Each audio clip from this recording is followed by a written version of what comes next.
Hello, hello, hello, everyone. How's everyone doing out there? It is yet another day in quarantine, so I'm taking advantage and doing, everything productive that I can and taking my downtime, mind you.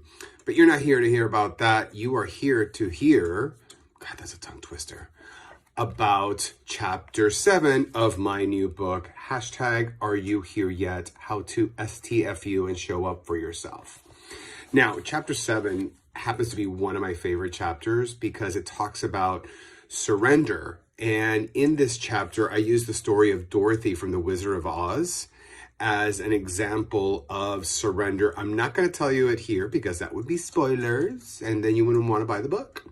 But that is like my favorite example of what surrender is. But let's get into our quote. Well, look at this. Surrender, Dorothy, from the Wicked Witch of the West, from The Wizard of Oz. Folks, surrendering is such a difficult term to grasp. It feels like we're letting go of our power. But the opposite is actually true. See, if we were to surrender the outcomes, that is where we have our true power. What I mean by that is essentially stop holding on so tightly with how something has to look like, what the end result has to be. Sure, there's certain type of partner that you would date. You're not going to go with someone who's the exact opposite, but someone who's in the middle might be a really good option for you. And that talks about how, the outcome doesn't have to look a certain way. And I think that's where we jam ourselves up. Even in the publication of this book was originally written for a top publishing house here in the United States, and it ended up being at a smaller publishing house in the UK. Hey, the book got published, Mary. And that's really the important part. I had to let go of the outcome of I wanted it to be this way. And it still came true a different way. And let me tell you, I had the time of my life in my UK book tour. So did I get the outcome I wanted? No. And that's a very, very important point in this chapter. I got the outcome I needed. See, when it comes to outcome, again, we want something a certain way. And it's fine to want an outcome to look a certain way. There's nothing wrong with that. I'm not telling you, don't think of what you would like to see. Focus more on how you would like to feel. How would that outcome feel for you? Because really, it might look a different way, so we get the outcome that we need, not always the outcome that we want, right?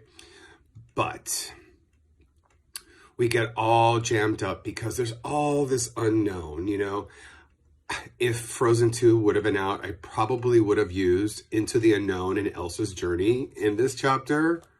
I mean, come on, the Elsa freak that I am. I feel like singing Into the Unknown. I will spare you. But here's the thing. We are scared of the unknown.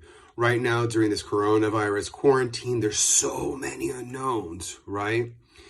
And in regards to surrendering outcomes and even what we are experiencing now during this quarantine, let us find the known within the unknown. What I mean by that is, what do I know about myself, my world, my abilities, my trajectory? What do I know about these things right here, right now? Now, what the future might look like, that's unknown, and we need to kind of leave that there. Because what we do right now is going to influence that outcome that we are desiring. And that's very, very important to really look at. Because the real work doesn't happen in the very easy known. The real work is going into the unknown. Into the unknown. That's it. I just had to because it really would have been perfect for this chapter. But anyway, those are some of the things I hope are the takeaways from this chapter on surrendering. It is a very, very big theme in most psychological, spiritual literature, and something very, very important to practice in our lives. So with that being said, surrender your outcomes and into the unknown.